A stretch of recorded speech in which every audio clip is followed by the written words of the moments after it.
Apreciados amigos y hermanos, qué gusto poder estar con ustedes una vez más a través de su canal. En esta oportunidad, amigos queridos, estudiaremos la lección número 8 que lleva por título Luz desde el Santuario. Y para ello, hoy nos acompaña el pastor Wander Peñaló desde el país de República Dominicana. Pastor Wander, gracias por estar aquí con nosotros. Dios te bendiga poderosamente. Gracias, pastor. Un honor grande estar con ustedes hoy aquí y estudiar con nuestros amigos, apreciado y caro público de este canal. Así es, pastor, gracias, muy amable. Hermanos, vamos a listar nuestras Biblias para estudiar esta linda lección.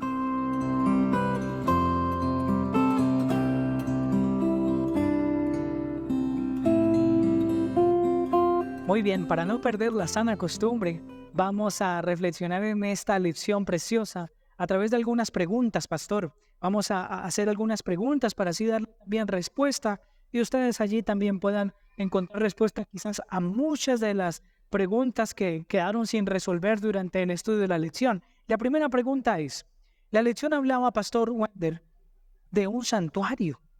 La pregunta es, ¿para qué Dios ordenó un santuario? ¿Para qué razón, con qué objetivo Dios ordenó que se construyera un santuario? Bueno, esa es una interesante pregunta y yo creo que es ideal para iniciar el estudio bajo este tema. Lo primero es que Dios tiene un para qué bien amplio en cuanto a para qué Él quiso que se levantara el santuario. Pero yo voy a decir algunas que entiendo que son centrales y básicas para entender el tema. La primera es que Dios instituyó el santuario para habitar entre el pueblo. Ok, qué bonito. Sí.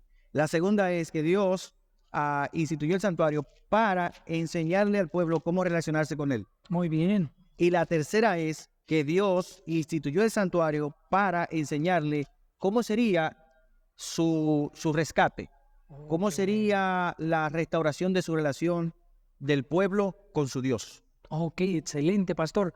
Me quedo con un pensamiento que usted acaba de mencionar y quisiera rescatarlo. Éxodo capítulo 25, versículo 8. Miren lo que dice, apreciados amigos. Dice, me erigirán un santuario. Es lo que comienza diciendo el pasaje. Y habitaré en medio de ellos. Sin duda alguna, mis apreciados hermanos y amigos, Dios siempre ha buscado estar junto a nosotros. Sin duda alguna, Dios ha buscado habitar en nuestro medio, el estar con nosotros. Dios lo que más desea con todas sus fuerzas es estar junto a nosotros. Y una de esas expresiones también preciosas y lindas fue a través de su Hijo Jesús, Pastor Wander. Envió a su Hijo Jesús para estar aquí con nosotros, para manifestarnos su amor, para hacer milagros con muchas personas. Gloria a Dios. Gloria a Dios por eso, claro que sí. Entonces, ¿para qué fue hecho un santuario? ¿Para qué Dios lo pidió? Una de ellas es porque Dios quería estar junto a nosotros, habitar junto a su pueblo. Amén. Muy bien, qué lindo, qué precioso. Mi pastor Wander, la lección y la Biblia nos hablaba también de dos santuarios. Nuestra siguiente pregunta es, ¿cuáles son esos dos santuarios y en qué se diferencian de la una de la otra? Bueno, pastor, en la Biblia se habla de dos santuarios. Correcto. El primer santuario que encontramos en el Antiguo Testamento, Así es. encontramos que Dios le dijo al pueblo cómo lo iba a hacer. Llamó a Moisés y le dijo, mira, tú vas a hacer un santuario conforme al modelo. Ajá. ¿Y cuál es el modelo? Bueno, si hay un modelo, si el santuario terrenal se hizo en base a un modelo, quiere decir que hay otro santuario. Así Y acabo de decir terrenal, precisamente por eso, porque hay un santuario celestial. Así que hay dos santuarios. correcto. Uno terrenal, que era figura de cuál, de el celestial, que nos trae a nosotros una muestra permanente de una realidad que hay en el cielo, un santuario real que hay. Ok. Así que son dos. Tenemos dos santuarios. Entonces veíamos en el Antiguo Testamento el santuario terrenal y el santuario celestial. Así es. Entonces, pastor, de repente para rescatar este siguiente pensamiento, ¿cuál es la diferencia del uno y del otro? Si son dos santuarios, ¿cuál será la diferencia, mi pastor Wander? Claro, el santuario terrenal es una copia, es una representación del original que está en el cielo. La diferencia que existe realmente, pastor, es que hay uno que es original Ok. y el original es el que está en el reino de los cielos. Oh, Y el que teníamos aquí, el que el pueblo vio, con el que el pueblo convivió, era una prefigura de aquel, era una representación del verdadero. ok, muy bien. Eso lo menciona el libro de Hebreos capítulo 8, versículo 5, que dice, los cuales sirven a lo que es figura y sombra, lo que usted acaba de mencionar, pastor, los cuales sirven lo que es figura y sombra de las cosas celestiales. Muy bien, pastor Wander, excelente. Muchas gracias. Sigamos reflexionando un poco. Según la Biblia y la lección, ¿qué prefiguraba el santuario? ¿Qué era lo que prefiguraba? ¿Qué enseñanza quería darnos este santuario a lo largo de todos los servicios que se hacían allí en el santuario? Bueno, yo creo que hemos tenido preguntas interesantes hasta ahora y sé que vamos a seguir teniéndolas, pero esta, yo creo que, distinguido amigo, tienes que disfrutártela. Tienes que tomar la respuesta a esta pregunta y no olvidarla nunca. ¿Qué prefiguraba? ¿Qué prefiguraba? Esa es la palabra. Entonces, mira, en santuario terrenal dijimos que Dios lo hizo había muchos pero uno de ellos era para Dios habitar entre el pueblo. Así que el santuario terrenal prefiguraba la presencia de Dios entre el pueblo o la habitación de Dios entre el pueblo. Así que prefiguraba al Mesías cuando se encarnara y entonces Dios estaría con nosotros. Y por eso el Mesías tenía un título, Emmanuel, que significa Dios con nosotros. Desde el santuario Dios viene prefigurando que Él estaría en medio nuestro, que Dios estaría con nosotros a través del Mesías. Así que el santuario prefigura que Dios habitará entre su pueblo y comenzó cuando Cristo vino, nació y vivió con nosotros y esperamos que cuando Él regrese en gloria estemos juntos para siempre. Pero también hay otra cosa que el santuario prefiguraba o simbolizaba y era la necesidad de santificación o de purificación para acercarnos a Dios.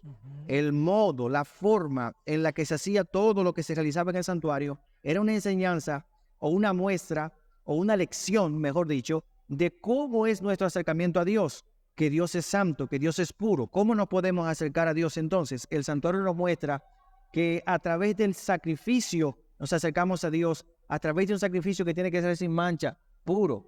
Y esa lección se cumplió en el Señor Jesucristo, que fue ese sacrificio sin mancha y puro. Y ahora la santidad de Cristo es tuya por fe, es mía por fe.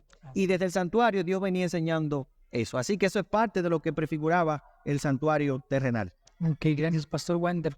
De repente, para agregar un poco a ese mismo pensamiento, ir por la misma línea, una de las cosas que prefiguraba de alguna u otra manera era el plan de salvación. Sin duda. El plan de salvación, porque Claro. aquel corderito que se mataba allí en ese santuario y demás, simplificaba lo que iba a ser nuestro Señor Jesús cuando regresaba, cuando estaba aquí en esta tierra y daba la vida por nosotros.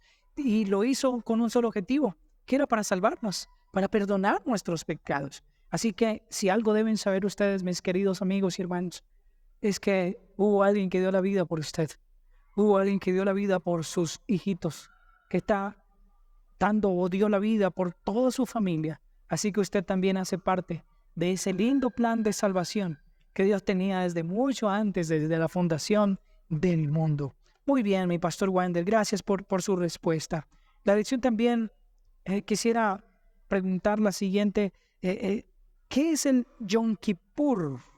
¿Qué es el Yom Kippur según Levíticos 16:30? Usado la lección y esta expresión interesante acerca del Yom Kippur, pastor. ¿Qué es el Yom Kippur según Levíticos 16:30?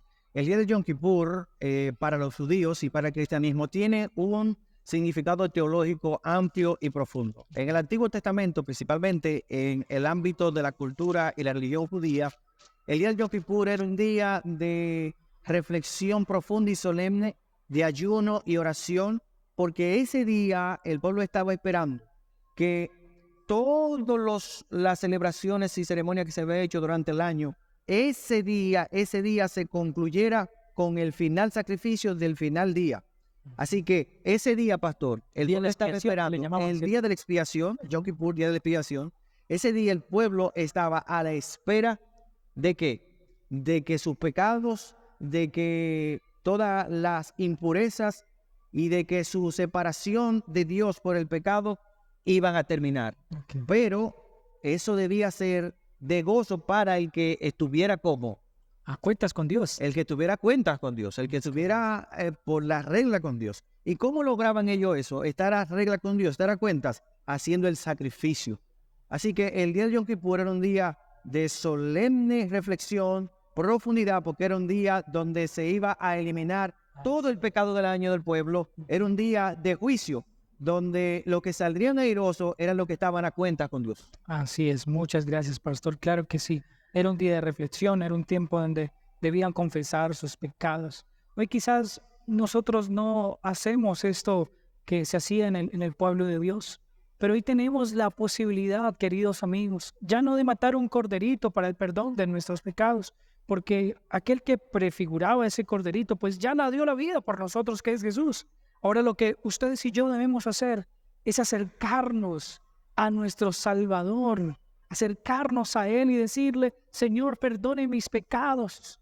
No merezco el perdón, no merezco que usted perdone mis faltas, pero me acerco a usted porque usted murió y dio la vida por mí. Así que, amigos, ustedes y yo tenemos la posibilidad hoy de pedir perdón directamente a nuestro Padre Celestial, y gracias al sacrificio de Jesús, hoy podemos tener el perdón de parte de nuestro Dios. Reconciliación con Dios. Es correcto, muy bien. Apreciado pastor, Apocalipsis capítulo 14 hacía una expresión, decía: el juicio ha llegado. ¿Qué quiere decir Apocalipsis 14:7 al decir el juicio ha llegado? ¿Qué es lo que quiere decir este pasaje? Apocalipsis 14:7 es una advertencia. Tremendo. Es una advertencia a que el día del juicio de Dios va a llegar. Así Y es. me gusta lo que dice antes de hablar de que la hora del juicio ha llegado. Dice que hay que temer a Dios y hay que darle Y darle gloria. El hombre hoy busca su propio camino, busca su propia gloria, busca éxito dentro de sí, y eso es algo muy popular. Así es. Pero en la Biblia, el que merece gloria y honra es el Dios creador de todo, creador tuyo y mío. Y la gloria que nosotros podemos darle a Dios, cuando el nombre de Dios es glorificado, eso garantiza nuestro gozo también. Así que ese texto habla de que le demos gloria a Dios, de que temamos su nombre, porque ese Dios que merece gloria y honra es el juez de toda la tierra. Y su juicio llegará. Decía Martín Lutero que en su agenda él tenía 2 días solamente en su calendario: el día presente y el día del juicio. Tremendo. Así que yo te invito, mi amigo, a que tengas presente que llegará un día donde tendrás que dar cuenta delante de Dios. Y ese día lo único que te va a servir para salir airoso no serán tus argumentos, no serán tus excusas, será decirle a Dios que tú te pones detrás de la obra, de la vida, del sacrificio y de la resurrección del Señor Jesucristo. Amén. Gloria a Dios por eso. De repente, para tener presente el pasaje bíblico, Eclesiastés capítulo 12, versículo 14, escuchad con atención las palabras del texto sagrado. Porque Dios traerá toda obra a juicio, juntamente con toda cosa encubierta, sea buena o sea mala. A veces ustedes y yo podemos engañar, Pastor Wander, a las personas que están a nuestro alrededor, pero sin duda alguna Dios conoce todo, Dios lo sabe todo. Así que si alguna falta tenemos, algún pecado tenemos, debemos acercarnos al que puede perdonarnos, porque habrá un día de juicio, habrá un día donde todo se sabrá, porque Dios traerá toda obra a juicio, dice el pasaje bíblico. ¿Qué cree usted, pastor? ¿Será que estamos a tiempo? Sí, esa es la gran noticia. Estamos a tiempo, pastor. Así es. Qué bonito saber que tenemos una esperanza, tenemos una esperanza. La lección también nos presentaba algunas palabras de esperanza, y por eso me es necesario preguntar, pastor, ¿qué esperanza nos ofrece Dios a través del libro de Hebreos, capítulo 4, versículos 14 al 16? ¿Qué esperanza nos da este lindo pasaje? Este texto nos da la esperanza de tener nada más y nada menos que a Jesucristo como nuestro sacerdote. Amén, qué poderoso. Sí, ¿Y qué implica que Cristo sea nuestro sumo sacerdote? Que Cristo sea nuestro intercesor. Bueno, de primera, tu sacerdote, tu intercesor en el juicio es uno que te ama al punto de que dio su vida, su sangre por ti. Así es. Y que ese sacerdote sacrifica, a diferencia de los del Antiguo Testamento, que moría el sumo sacerdote y venía otro, moría el siguiente y así. Este sumo sacerdote no muere. Qué bueno. Y también se diferencia en que los sacerdotes del Antiguo Testamento ofrecían animales con características para que pudieran representar la pureza. Pero este sumo sacerdote, que es Cristo en nuestro lugar, ofrece un sacrificio perfecto y para siempre, que no es un animal, es su propia sangre. Amén, gloria a Dios. Así que sin duda, todo lo que tú y yo necesitamos, ese sumo sacerdote lo tiene y es permanente y es para siempre y está de nuestro lado.